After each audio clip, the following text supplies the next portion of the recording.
Hello, আবারও চলে আসলাম তোমাদের সামনে সাক্ষাৎ করার জন্য। আজকে যাব একটু বাজারে কিছু ইম্পর্টেন্ট জিনিস কেনার জন্য। একা বাজার যেতে কি আর ভালো লাগে? তো তার জন্যই ওকে নিয়ে নিলাম বডিগার্ড হিসেবে। দিনের বেলা ভেবেছিলাম যাব, কিন্তু যে পরিমাণে রৌদ্র দেখলে আর ভালো লাগে না বের হতে।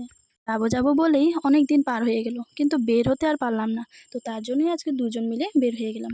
ওকে নেওয়ার সবচেয়ে বড় কারণ হলো এই ছোট ছোট করে ভিডিও ক্লিপসগুলো নেওয়ার জন্য। তো লামডিনের মেয়ে হয়ে গতবার দুর্গাপুজোর সময় এই পার্কিংয়ে এসেছিলাম, আর তেমনভাবে আওয়া হয় না। রাত্রে তো আমার বেরোনো হয় না, তো তার জন্যই আর কি। আর এখন তো লামডিন স্টেশনের পার্কিংটা এতই সুন্দর করেছে। আমার তো দেখা বেস্ট স্টেশন হলো লামডিন স্টেশন। তোমাদের কি মনে হয় অবশ্যই জানিও। তারপর বাজারে গিয়ে কি কি কিনলাম সেটা তো আর তোমাদের সাথে শেয়ার করা হয়নি, কারণ কি ভুলেই গিয়েছিলাম ভিডিও করতে। আর আমার কেনাকাটা মাত্র 17 মিনিটে কমপ্লিট।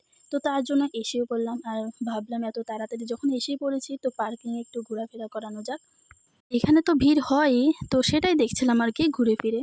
দেখো, ওকে নিয়ে গেছিলাম আমি, ও আমাকে খাওয়াচ্ছে। তো দুজনে মিলে দাঁড়িয়ে দাঁড়িয়ে ঘটি গরম খেয়েছিলাম।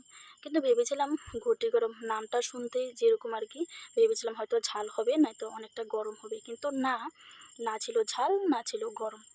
জায়গাটাতে ফটো তোলার জন্য ওকে অনেকবার টানাটানি করেছি, কিন্তু গেল না। তারপর চলে গেলাম। তারপর আসার সময় দুজনে মিলে ডালপুরি খেয়ে নিলাম। পর চলে আসলাম দুজন ঘরে। তো কী কী কিনেছি সেটা তোমাদের সাথে শেয়ার না করলে কি আর হয়? আর এত ছোট একটা পলিথিনের মধ্যে আছে 1400 টাকার জিনিস, ভাবা যায়? প্রথমত এখানে হলো সেলাই করার জন্য কিছু জিনিস। আর আজকে বাজার যাওয়ার প্রথম কারণ হলো একটা সিম কার্ড বানানোর জন্য আমার নামে। আর গরমের শেষে একটা নিলাম সানস্ক্রিন, মার্চের একটা ফাউন্ডেশন, ওর নিলাম একটা মেকআপ সেটিং স্প্রে। আর এই প্রোডাক্টগুলো তোমাদের কাছে কেমন লেগেছে অবশ্যই জানিও, ভালো কিনা সেটাও জানিও। তো আজকের জন্য এতটুকুই, বাই, গুড নাইট।